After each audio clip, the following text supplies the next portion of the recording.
बोलने वाला केला। छोटू टिम्मी को केले बहुत पसंद थे। वो हर रोज केले खाता था। लेकिन एक दिन कुछ बहुत ही मजेदार हुआ। टिम्मी का केला बोलने लगा। अरे बच्चे, मुझे नीचे रखो, केला चिल्लाया। टिम्मी हैरान रह गया। उसने अचानक से केला नीचे गिरा दिया। केला फर्श पर उछला और खिलखिला उठा। ये तो गुदगुदी हुई। टिम्मी को यकीन नहीं हो रहा था। एक बोलने वाला केला। यह तो बहुत ही मजेदार था। उसने केले को ध्यान से उठाया। क्या तुम सचमुच में बात कर रहे हो? उसने पूछा। बिल्कुल, मैं बात कर रहा हूँ। क्या तुम्हें लगता है कि मैंने एक दिन में केले की भाषा सीख ली? केले ने चुटकी लेते हुए जवाब दिया। टिम्मी हंस पड़ा। यह तो बहुत ही मजेदार दिन होने वाला था। केले का धमाकेदार भागा। हमें यहां से निकलना होगा। केला फुसफुसाया, घबराहट से इधर उधर देख रहा था।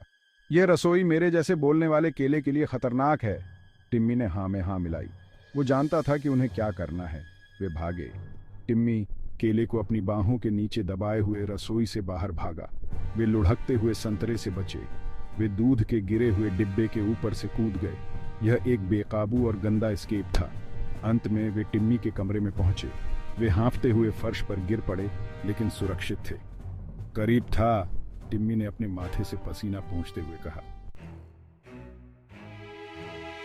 ऊंची उड़ान। टिम्मी अपने सबसे अच्छे दोस्त बिल्ली को बोलने वाला केला दिखाना चाहता था। लेकिन हम वहां कैसे पहुंचेंगे? टिम्मी जोर से सोच रहा था। केला मुस्कुराया। यह तुम मुझ पर छोड़ दो, उसने ऐलान किया। वह अचानक गुब्बारे की तरह फूल गया, जिससे टिम्मी जमीन से ऊपर उठ गया। कसकर पकड़े रहना, टिम्मी खुशी से चिल्लाया जब वे हवा में उड़ रहे थे। वे घरों और पेड़ों के ऊपर से उड़े। टिम्मी पूरे रास्ते हंसता रहा। यह रोलर कोस्टर से भी बेहतर है। ये तो कमाल है, टिम्मी चिल्लाया। हवा उसके बालों को उड़ा रही थी। केला बस आंख मार रहा था। उनकी ऊंची उड़ान का आनंद ले रहा था। अरे नहीं स्पैगेटियो, वे बहुत मजे कर रहे थे। तभी धमाका। वे सीधे स्पैगेटी की एक विशाल प्लेट में जा गिरे। ये मिस्टर नूडलमैन थे, टिम्मी के पड़ोसी, जो अपने बैकयार्ड में अपने लंच का आनंद ले रहे थे। छी, टिम्मी बड़बड़ाया, नूडल्स और मीट बॉल्स से लथपथ। केला एक तेज रैस्पबेरी की आवाज के साथ पिचक गया। उफ, मेरी गलती, वह शर्म से बड़बड़ाया। मिस्टर नूडलमैन ने आश्चर्य से ऊपर देखा। उसने देखा कि टिम्मी स्पैगेटी में सना हुआ था। उसके बगल में एक केला था। अच्छा, नमस्ते टिम्मी, वह मुस्कुराते हुए बोले। लगता है तुम्हारा दिन सॉसी चल रहा है। टिम्मी केवल शर्म से मुस्कुरा सकता था। आज उसने मिस्टर नूडलमैन से मिलने का ऐसा प्लान नहीं बनाया था। भाग 5। एक चिड़िया की नजर से। अचानक उन पर एक विशाल परछाई पड़ी। एक विशाल मुलायम चिड़िया मिस्टर नूडलमैन की मेज पर उतरी। केले को उत्सुकता से देख रही थी। केला कांप उठा। अरे नहीं, केला चिल्लाया। मुझे लगता है कि मैं इस चिड़िया का पसंदीदा नाश्ता हूं।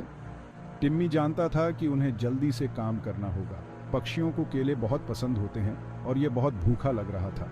टिम्मी ने केले को पकड़ा और चिड़िया की पीठ पर चढ़ गया।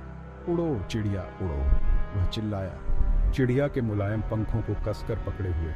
चिड़िया आश्चर्य से चिल्लाई और हवा में उड़ गई। वे घरों के ऊपर उड़ गए। एक हैरान मिस्टर नूडलमैन को नीचे वेविंग करते हुए छोड़ गए।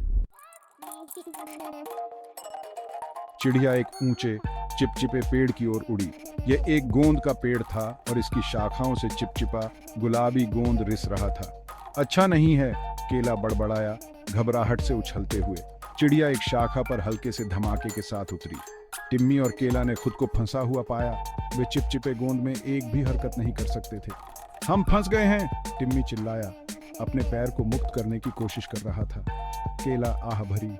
मैंने कहा था ना, यह एक एडवेंचर होगा, उसने कहा, बहादुर बनने की कोशिश कर रहा था। अचानक उन्होंने एक जानी पहचानी आवाज सुनी। अरे ऊपर क्या हो रहा है? यह बिल्ली था, टिम्मी का सबसे अच्छा दोस्त, जो बड़ी बड़ी आंखों से उन्हें घूर रहा था। टिम्मी ने अपनी चिपचिपी स्थिति के बारे में बताया। बिल्ली हंसी से लोटपोट हो गया। तुम लोग तो बिल्कुल खराब हो गए हो, वह हंसा, गोंद से सने हुए दोनों की ओर इशारा करते हुए। बिल्ली को फिर एक शानदार आइडिया आया। उसने कुछ पत्ते इकट्ठे किए और उन्हें चिपचिपे गोंद पर रगड़ा।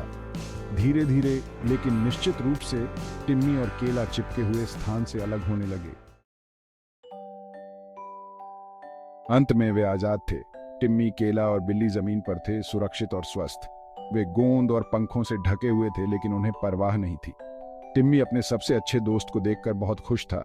उसने बिली का परिचय बोलने वाले केले से कराया। बिली का जबड़ा आश्चर्य से खुला रह गया। वाह टिम्मी, बिली ने सांस ली।